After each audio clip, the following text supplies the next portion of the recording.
नमस्कार, national time देखने वाले सभी दर्शकों का बहुत स्वागत है जी। आज हमारे मित्र और मीडिया के बहुत सालों से चल रहे एक प्रयास को सफल बनाने वाले राजेश अंगराल जी हमारे साथ हैं। पहले तो बहुत बहुत स्वागत Rajesh ji. Thank you very much जी, बहुत बहुत मेहरबानी जी नेशनल टाइम दी पूरी टीम को। Thank you sir. और आपने बड़ा अच्छा सेटअप देखा है, फर्स्ट टाइम मुझे आने का मौका मिला। सर आप आते नहीं ना हमारे पास, हम तो बुलाते चले जाते हैं। फीलिंग वेरी प्राउड कि आपने इतने अच्छे तरीके से ये सारा सेटअप किया Thank हुआ you, और sir. मीडिया की हमारे दोस्त हैं, लंबे समय से हम मीडिया में इकट्ठे काम करते हैं जी जी। और I am very blessed and very proud कि भी आज के आपके साथ बैठ के आज मैं स्टूडियो में इंटरव्यू कर रहा हूँ। वैसे तो हमने किया कई जी, जी, बार, जी, बट जी। स्टूडियो में कर आउटडोर तो बहुत बार हुई है इंटरव्यू, लेकिन इनसाइड बैठ के कुछ बातें ज्यादा अच्छी हो जाती हैं। बिल्कुल बिल्कुल। तो मैं थोड़ा सा बताना चाहूंगा दर्शकों को कि राजेश अंगराल जी वार्ड 3 से काउंसलर कैंडिडेट हैं और इनका जो एक्सपीरियंस की बात करें तो प्रॉब्लम्स इनसे ज़्यादा कोई नहीं जानता है, मीडिया वालों से ज़्यादा तो कोई चीज़ जानता नहीं कि इस वार्ड की क्या दिक्कतें होंगी, लोगों को क्या क्या चीज़ें चाहिए होंगी। तो राजेश जी, मैं आपसे ही पूछना चाहूँगा कि आपको कौन सी दिक्कत खास लग रही है जो कि वार्ड 3 में चल रही है? वार्ड 3 क्योंकि ये मिक्स टाइप ऑफ कम्युनिटीज़ है, जी, इसमें जी। कुछ कम्युनिटीज़ ऐसी हैं जो पहले से इस्टेब्लिश हैं और कुछ ऐसी कम्युनिटीज़ है जो स्टोनी टेल के नॉर्थ में डेवलप हुई हैं। और वहाँ पे क्या है कि हमें बड़े अच्छे अच्छे घर और बड़ा अच्छी कम्युनिटीज़ बन गए हैं, बट उसके बावजूद वहाँ पे प्रॉपर ट्रांजिट सर्विस नहीं है और उसके बावजूद वहाँ पे हमारे पास अच्छे रिक्रिएशनल सेंटर नहीं है। अच्छा। और ये सारी चीज़ें जो है वो बड़ी मायने रखती है जब आप इतना पैसा देते हो, इतना टैक्स पे करते हो और उसके बावजूद भी आपको Facilities सर्विसेज ना नहीं मिले मिलती हैं। आपको। जी, तो हम हर बंदा चाहता भी उसका घर जो है अच्छी जगह पे हो और आपने बिल्डर्स ने या दूसरे लोगों ने घर बना दिए तो घर बन गए तो हमने बाय भी कर लिए। तो अब सिटी को चाहिए वहाँ पे सर्विसेज भी दे।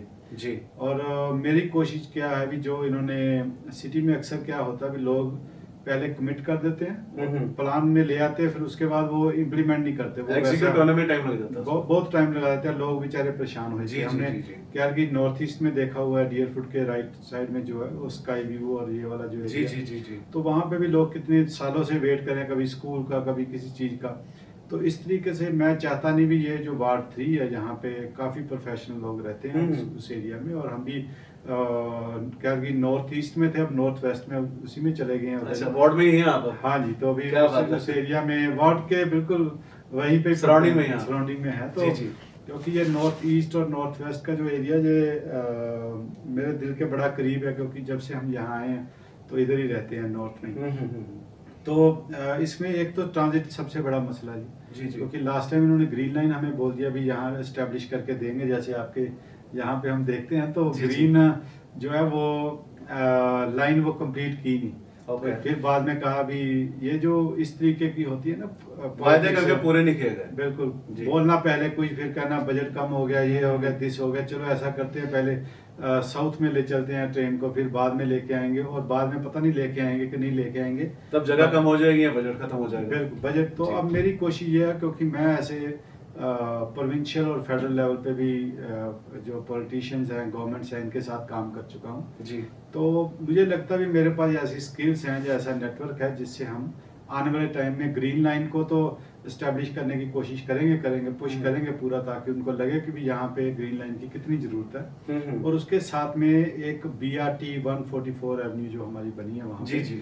तो वहाँ से एक लाइन ऐसी जाए जो पूरी टस्कनी तक जुड़ जाए और दूसरी तरफ एयरपोर्ट पे वो कनेक्टिविटी पूरी बन जाए। कनेक्टिविटी बन जाए, ताकि जी। लोगों को डाउनटाउन आना है, मोस्टली तो काम डाउनटाउन में ही है ना, तो दोनों डायरेक्शन से आपको ट्रेन का एक्सेस मिल जाए और क्विकली आप वहाँ पहुँच पाए। तो ये एक ट्रांजिट का जो इशू है वो सबसे इम्पोर्टेंट है। करिंगटन लिविंगस्टन के अंदर मैं चाहता हूँ कि परमानेंट बस सर्विस हो, और उन्होंने ऑलरेडी एक बस ही शायद अभी एक बस ही चलती है। जी जी, तो जी। अभी मुझे है भी वहाँ पे और ज़्यादा डेवलपमेंट होनी चाहिए, ज़्यादा से ज़्यादा, ताकि जो लोग इतना टैक्स पे करें, कम तो पैसा नहीं पे करें। हम अक्सर प्रॉपर्टी टैक्स हमेशा बढ़ते ही जा रहा है और Property tax- पे करते हैं, लेकिन उसके रिटर्न कितना आ रहा है उस पर ध्यान नहीं दे रहा। बिल्कुल जी। और दूसरा क्या है कि जैसे अक्सर आपने सुना होगा भी, पहले भी हमने कई बार ये बात की भी, A3 जो है हमारे सिमिलर साइज का है, वार्ड 3 के इक्विवेलेंट है, पर जो सर्विसेज है हमारे पास 1/3 है वहाँ के मुकाबले। और अभी ये और डेवलप होगा, वार्ड 3 अप टू A3 तक जाना है, डियर फुट तक। तो ये दोनों चीज़ें जो है वो एक तो बड़ी इम्पोर्टेंट है, और ये सिटी के बजट प्लान में ऑलरेडी हैं। इसको बोलते हैं रूट हेड 2024 स्टेटस रिपोर्ट, ठीक है। जिसमें इन्होंने डिसाइड किया हर साल जो है 25-25 साल का एक प्लान बनता है, एक रोड मैप बना हुआ उस चीज का। हाँ जी। और 24 का जो रोड मैप है उसके मैं चाहता हूँ वो हमें बोल के उसके पीछे न जाएं, तो उस पर पैरा देने की बात है। अभी पैरा पंजाबी के अंदर पैरा देने होते थे, तो that's what I want to do कि ठीक है, जो एक तो वो हमें मिले, और दूसरी चीज जो है वो हमारी है कि भी रिक्रिएशनल फैसिलिटीज अच्छी अच्छी हों। जैसे हमारे पास आज तकरीबन 50 रिक्रिएशनल जो है सोशल क्लब्स है। अच्छा। तो जो मतलब टोटल जो थ्रू सिटी, तो वो क्या करते हैं भी, जैसे वो क्रिकेट हो गया, वॉलीबॉल, ऐसे ऐसे उन सब की प्रॉपर इंपॉर्टेंस है, लोग उसमें एंजॉय करते हैं, खेलते हैं। अगर हमारे पास और रिक्रिएशनल फैसिलिटीज होंगी तो और ज्यादा लोग जो है 50 के अलावा भी बाकी जो गेम्स हैं वो रिक्रिएशन सेंटर से मतलब ये भी है सर कि जैसे विंटर्स आ जी। गई, अब विंटर्स में बच्चे पार्क में तो खेल ही सकते हैं, बिल्कुल। जो सीनियर्स है वो भी बेचारे बाहर ही नहीं रह सकते।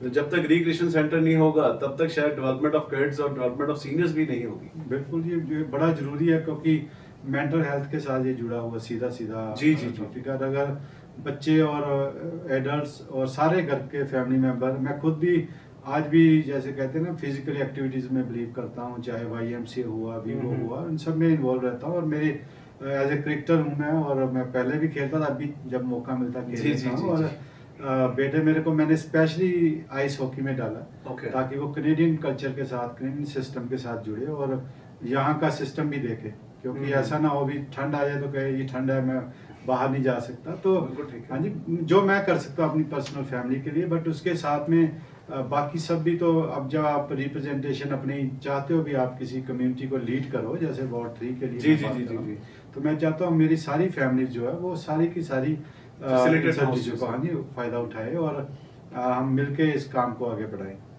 How about the safety sir? आप सेफ्टी और जैसे थोड़ा बताएं कि जो सेफ्टी इश्यूज जैसे बढ़ते जा रहे हैं यहाँ पे, उसके लिए क्या आप स्टेप लेंगे? सेफ्टी 2 तरीके की सेफ्टी है जो मैं देखता हूँ, क्योंकि जो ख्याल की नॉर्थ ईस्ट में है वो हमें पता है भी, हमारे यहाँ पे पॉपुलेशन ज़्यादा हो जाती है। करेक्ट। और जितने भी न्यू इमिग्रेंट आते हैं, कई बार वो बेचारे आते तो वो काम के लिए दिन रात काम करते आते जाते हैं, बट उसके बेस में कुछ लोग ऐसे छुप के आ जाते हैं जिनका काम है क्राइम फैलाना, और सेफ्टी को हमारी को वो उस पर ले जाते हैं, और हम चाहते हुए भी, देखते हुए भी हमें पता ही नहीं चल पाता भी क्या हो रहा है। तो जब मैं नॉर्थ ईस्ट में था, इवन तो हम सारे अपने फैमिली मेंबर्स के साथ, मेरे पड़ोस में बड़े अच्छे रिलेशन थे सबके साथ, तो उसके बावजूद भी आपको कई बार पता नहीं चलता भी आपके किस किस घर में कौन कौन रहता है। बिल्कुल ठीक है। और अब मैं नॉर्थ वेस्ट में मूव कर गया हूँ, तो नॉर्थ वेस्ट में मैंने देखा भी हमारे मोस्टली जो मेरे नेबर है, मैं सबको अच्छी तरह से जानता हूँ, हमें पता रहता भी कहाँ कौन आ रहा है। तो वो वाली जो सेफ्टी का इशू है वो ज्यादा नॉर्थ वेस्ट वाली कम्युनिटीज में नहीं है, जो डेंजर वाली जिसको कहते हैं तो आप सेफ एरिया में, मतलब कंपैरेटिवली सेफ है। दैट्स व्हाई मैं जो सेफ्टी की बात करता हूँ तो मैं ट्रांजिट की बात करता हूँ। वो सबसे जरूरी तो चीज वो है। तो क्योंकि हमारे बच्चे हैं, हमारे बुजुर्ग हैं, और जो लोग भी हमारी, जैसे मेरी वाइफ खुद डेली जिसको कहते हैं भी उनको कम्यूट करना होता है थ्रू, डेली ट्रैवलर है बेसिकली, डेली ट्रैवलर है। तो ऐसे बेटे को भी मैं चाहता हूँ, बट जब वो कहते हैं भी यार सेफ नहीं लगता कई बार, तो वो चीजें जो है वो कंसर्न होती है, तो हमें चाहिए। फिर मैं कहता हूँ भी अगर हमारे ट्रांजिट ऑपरेटर भाई जो है वो सेफ नहीं फील करे, उनके ऊपर कोई भी आके अटैक कर देता, तो जो ट्रैवलर है वो बेचारे तो अपने आप हाँ जी। तो इसलिए हमें उस चीज का ध्यान रखना है, और मैं चाहता हूँ भी इसके लिए हम टेक्नोलॉजी को यूज करें। आज की तारीख में बड़े ज़्यादा कैमराज की फैसिलिटी से और सेंसर AI को यूटिलाइज करें, जैसे हम टेक के साथ जुड़े हैं, तो विजुलाइज थोड़ा प्रिवेंटिव मेजर ले लें कि कहाँ पे खतरा होने के चांस है, कौन बंदा जो है वो ऐसा लग रहा है भी वो गड़बड़ कर सकता है, तो उसको थोड़ा आइडेंटिफाई कर पाए बिफोर इंसिडेंट हैपन, हम उस पर कुछ काम करें। ये तो जो नहीं सर प्रॉब्लम्स, कल को आपको जनता वोट दे के काउंसिल चुनती है, तो काउंसलर बनने के बाद पहला काम क्या होगा आपका?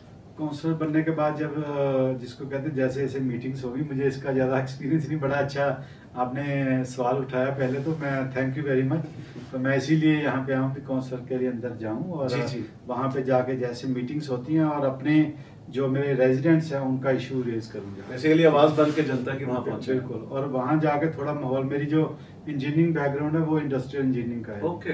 तो इंडस्ट्रियल इंजीनियरिंग जो है वो प्रोडक्टिविटी के ऊपर फोकस होता है मोस्टली। तो प्रोडक्टिविटी मीन्स भी मैं देखूंगा भी कैसे कैसे सिस्टम चल रहा है, उसमें कहाँ मैं अच्छा काम कर सकता हूँ। सारी सिटी के जो काउंसलर्स हैं उनके साथ मिलके क्योंकि ये एडवोकेसी भी करनी होती है, लॉबिंग भी करनी होती है, तब जाके आप काम कर पाते हो। हमारे जो प्रीवियस काउंसलर थे, तो वो जो मैंने सुना, मुझे पता नहीं एग्जैक्टली क्योंकि, बट वो कहते हैं भी उतना ज़्यादा वो सिटी हॉल में नहीं काम कर पाए जितना उनको करना चाहिए, दैट्स वाई उन्होंने क्विट कर दिया और अब ये सीट खाली होगी। तो मैं चाहता हूँ भी हम उस पर डेली अपना काम जहाँ करने की ज़रूरत है। मैं तो आपको बता भी इतने साल तक मैं रेडियो पे डेली शाम को, रेडियो का मतलब ही आपको टाइम से पहले पहुंचना, और मैं अपने काम से इतना डेडिकेटेड था, 15-16 साल से मैं रेडियो ऑलमोस्ट डेली रेडियो के चलने से पहले पहुंच जाते थे। और ये कमिटमेंट चाहिए होती है भी आपको। कई बार हम लाइव, और मेरे 99.9% जो शोज होते हैं वो लाइव होते थे। जी जी जी। और कभी रिकॉर्डिंग की है जिसका कोई अगर स्पेशल कोई रीजन हो गया, करेक्ट, तो उसमें तो आई थिंक भी आपको अपने प्रोग्राम पे पहुंचना, आपके काम पे जाना, पंक्चुअलिटी इज वेरी मस्ट। हाँ जी, तो ये बड़ा इंपॉर्टेंट है। तो आई थिंक भी मैं जो भी मेरे रेजिडेंट्स है वार्ड 3 के लोग कहेंगे, मैं उस पर पूरा डट के उतरूंगा और जी तो सीखूंगा इनसे क्या क्या चाहिए और वो पूरा कुछ। तो क्या मैसेज देना चाहेंगे वार्ड 3 के लोगों को? वार्ड 3 के लोगों को मैं यही मैसेज देना चाहूंगा भी मेरा पहले जो पार्टी के साथ एसोसिएशन थी, तो अभी क्योंकि ये इंडिपेंडेंट कैंडिडेट हूँ इस टाइम पे, और मेरी जो मोटी जो प्रायोरिटीज है मैं आपको फिर से एक बार बताता हूँ। एक तो safe, accessible and customer focus transit create करना है, जो कि 2024 के रूट हेड स्टेटस रिपोर्ट में ऑलरेडी एनुअल रिपोर्ट में मेंशन है, तो उसी को मैं एक्सपेडाइट करना है। हाँ जी, उसको करना चाहता हूँ भी फोकस करें। और अफोर्डेबल ग्रोथ होनी चाहिए। गेम प्लान एक अनदर वर्ड है जो सिटी ऑफ कैलगरी यूज करती है। गेम प्लान के अकॉर्डिंग मैं इसको और अच्छे रिक्रिएशनल फैसिलिटीज करना चाहता हूँ, ताकि हमारी फैमिली जो उस एरिया में रहती है वो इस पे काम करें जी। और लीडरशिप आपकी जो है वो एंगेज होनी चाहिए, ताकि टाइम टू टाइम क्विकली मैं आपके समक्ष आता रहूँ और बात करता रहूँ, चाहे आपके टीवी के माध्यम से और जैसे भी जहाँ पे भी टाइम मिले आपके। और इसके साथ में मल्टीपल डिफरेंट कलर्स के जो लोग हैं, जो एथनिक कम्युनिटीज के जो मल्टीकल्चरिज्म है, मल्टीकल्चर को सिटी के बोर्ड्स और जहाँ जहाँ, क्योंकि अक्सर पता ही नहीं चलता हमें भी क्या क्या अपनी लैंग्वेज नहीं समझ आती कहीं। बिल्कुल नहीं, तो मैं सबको चाहता हूँ भी उनको वहाँ पे लेके जाऊँ और उनकी बात भी वहाँ रखी जाए। क्या बात। और उसके साथ में जो last and most important part जो मेरी कैंपेन का वो है इकोनॉमी का। आज हर फैमिली जो है स्ट्रगल कर रही है जी, अफोर्डेबिलिटी को लेके, घरों को लेके। और दूसरा ये है दूर जाना पड़ता है, क्या कि देखने में छोटा सिटी है बट इसका एरिया वाइडली स्प्रेडेड है। वाइडली स्प्रेडेड है, तो लोगों को एक काम से दूसरी जगह जाने में काफ़ी दिक्कत होती है। तो मेरी कोशिश है भी मैं एक नेटो स्निपी एरिया स्ट्रक्चर प्लान बना, जो कि डियर फूड कंट्री हिल के वो कॉर्नर से लेके 234 एकड़ का लैंड है वो। ओके। तो उसमें हमने मल्टीपल यूनिट बनने हैं, कमर्शियल यूनिट और साथ में पूरा हब आ रहा है, हब पूरा। वो उसका पहले नाम था अरोड़ा बिजनेस, अब छोटा बिजनेस, छोटा सिटी आ रहा है। हाँ जी, तो उसमें इतने 5700 जॉब्स होंगी और 7300 घर भी बनेंगे, अफोर्डेबल होम्स और हर तरह के, ताकि लोग वहीं पे आसपास में रहें और वहीं पे काम करें। साथ में रीजनल पार्क भी बनना चाहिए, डॉग पार्क भी बनना चाहिए, ताकि बच्चे जो है डॉग को लेके बड़ा एंजॉय करते हैं, उनको भी एंजॉय करना चाहिए।